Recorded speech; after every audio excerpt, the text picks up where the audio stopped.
ఆయన ప్రజాప్రతినిధి కానీ వివాదాలకు కేర్ ఆఫ్ అడ్రస్. నోటి దోసుకు ఆయన బ్రాండ్ అంబాసిడర్. ఏది మాట్లాడినా అది వివాదం కావాల్సిందే. కాదు వివాదం అయ్యేదే ఆయన మాట్లాడతారు. సో ఇప్పటికే మీకు అర్థమై ఉంటుంది ఇదంతా ఎవరి గురించో. అతనే బీఆర్ఎస్ ఎమ్మెల్యే పాడి కౌశిక్ రెడ్డి.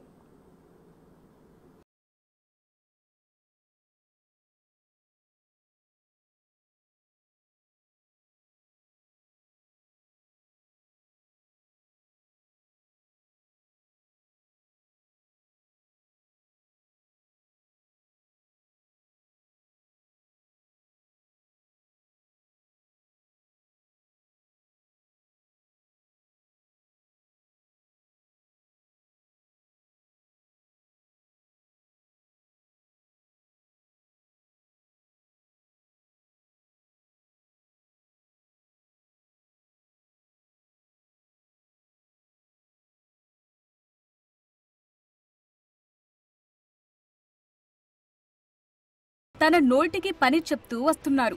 ఏది మాట్లాడినా వివాదమే అవుతుంది. దానికి తోడు బీఆర్ఎస్ అధిష్టానం కూడా కౌశిక్ రెడ్డిపై తగిన చర్యలు తీసుకోకపోవడంతో తన నోటి దురుసు మరింత పెరిగింది.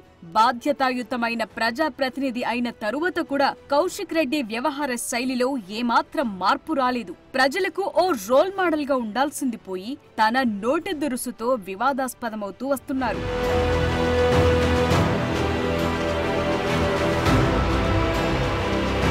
గతంలో గవర్నర్ గా ఉన్న తమిళిసైపై చేసిన అనుచిత వ్యాఖ్యలు సెన్సేషనల్ అయ్యాయి. పెండింగ్ లో ఉన్న బిల్లుల విషయంలో వివాదాస్పద వ్యాఖ్యలు చేశారు కౌశిక్ రెడ్డి. గవర్నర్ ఏ రాజ్యాంగాన్ని పాటిస్తున్నారంటూ కౌశిక్ రెడ్డి ప్రశ్నించారు. అయితే ఆ వ్యాఖ్యల పట్ల సర్వత్రా విమర్శలు, కేసులవ్వటంతో పాడి కౌశిక్ రెడ్డి వెనక్కు తగ్గి క్షమాపణలు చెప్పాల్సొచ్చింది.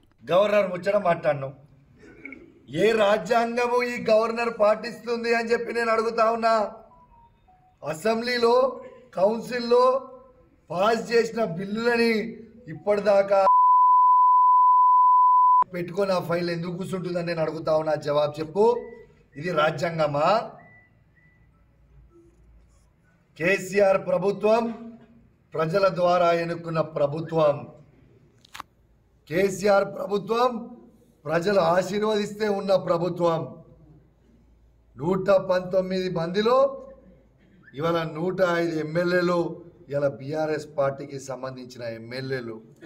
అట్లాంటి ఎమ్మెల్యేలు అందరు కలిసి గవర్నర్ గారు కూర్చొని పెట్టుకుంటే దీనికి జవాబు ఏం చెప్తావు మిస్టర్ ఈటల? జవాబు చెప్పు దీనికి.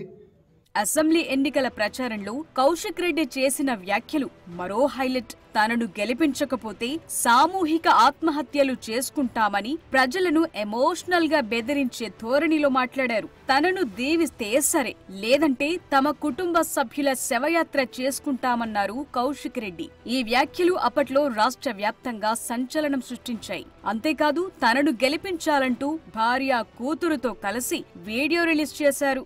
హుజురాబాద్ నియోజకవర్గ ప్రజలరా అందరికీ కూడా నమస్కారాలు. 2018లో కూడా నేను పోటీ చేసి ఓడిపోవడం జరిగింది. అనేక ఇబ్బందులకి గురైనప్పటికీ ఏనాడు కూడా మిమ్మల్ని నేను విడిచిపెట్టిపోలేదు. మీ కష్ట సుఖాలలో నేను పాలు పంచుకున్నా.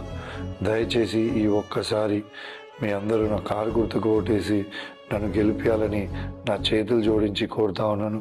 ఈ గుండె అలసిపోయింది, ఈ గుండె బరువెక్కింది, ఈ గుండెని మీరే కాపాడుకోవాలని నా చేతులు జోడించి కోరుతా ఉన్నాను. ప్రజలను బెదిరించో, సెంటిమెంట్ పండించో ఎట్టకేలకు కౌశిక్ రెడ్డి ఎన్నికల్లో గెలిచారు. ఇంకేముంది, తన నోటి దురుసును మరింత పెంచారు. తాజాగా పార్టీ ఫిరాయింపు వివాదంలో అనుచిత వ్యాఖ్యలు చేశారు. పార్టీ మారిన ఎమ్మెల్యేలకు చీర, గాజులు పంపిస్తానంటూ మహిళలను కించపరిచే విధంగా మాట్లాడారు. భార్య, కూతురును అడ్డం పెట్టుకుని గెలిచి ఇప్పుడు అదే మహిళలను కించపరిచే విధంగా మాట్లాడుతున్నారని సర్వత్రా విమర్శలు వ్యక్తమవుతున్నాయి.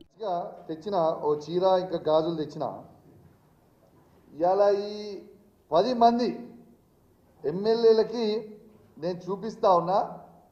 దానం నాగేందర్ గారు, కడియం శ్రీహరి గారు, గాంధీ గారు, ఇక మారిన 10 ఎమ్మెల్యేలు, వెంకట్రావు గారు, పోచారం శ్రీనివాసరెడ్డి గారు, కృష్ణమోహన్ గారు ఉన్న 10 ఎమ్మెల్యేలు మీకు శాత కాకపోతే ఇగో ఈ చీరలు గాజులు కొనుక్కొని వేసుకొని తిరుగు రిపబ్లిక్లా.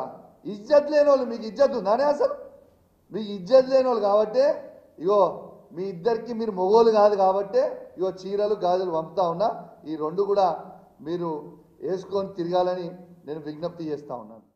అలాగే మరో మెట్టెక్కి ఈ వివాదంలోకి లోకల్ నాన్ లోకల్ ఇష్యూని తెరపైకి తీసుకొచ్చారు. బతకటానికొచ్చినోళ్లంటూ వివాదాస్పద వ్యాఖ్యలు చేశారు. ప్రాంతీయ విభేదాలను రెచ్చగొట్టే విధంగా కౌశిక్ రెడ్డి మాట్లాడారు. మన అయ్య జాగిరా ఇది, మా అయ్య జాగిరి, తెలంగాణ బిడ్డ నేను, ఆంధ్రోని నువ్వు, కృష్ణా జిల్లా నుంచి బతకనికి వచ్చినవి నువ్వు ఇచ్చిపెట్టి వెళ్ళిపో మా తెలంగాణ నుంచి. మేము తెలంగాణ బిడ్డలము, నికార్సమైన తెలంగాణ బిడ్డలము. ఈ మట్టి మీద పుట్టిన బిడ్డని, ఈ మట్టి నీళ్లు తాగిన బిడ్డని. నీ లెక్క ఆంధ్ర నుంచి బతకనికే రాలేదురా భయ్, మేము తెలంగాణ వాళ్ళము. రేపు చూపిస్తాం నీకు తెలంగాణ పౌరుషం ఎట్లుంటుందో. దాడిని ప్రతి దాడి ఖచ్చితంగా ఉంటది. నీకు ఆంధ్రోన్వి, బతకనికి వచ్చిన ఆంధ్రోన్వి మళ్ళీ ఆంధ్రాకు పోవాలి బిడ్డ. ఆ విధంగా మేము దాడి చేస్తా, అసలే ఊకోను, నిన్ను మాత్రం ఇష్టపెట్టా అని చెప్పి సందర్భంగా గాంధీని హెచ్చరిస్తా ఉన్నాం. ఇలా తన రాజకీయ జీవితమంతా వివాదాలతో ముడిపడి ఉంది. సో ఇప్పటికైనా కౌశిక్ రెడ్డి తన వ్యవహార శైలిని మార్చుకోవాలి, లేదంటే ప్రజలే తగిన బుద్ధి చెప్తారని విశ్లేషకులు చెప్తున్నారు.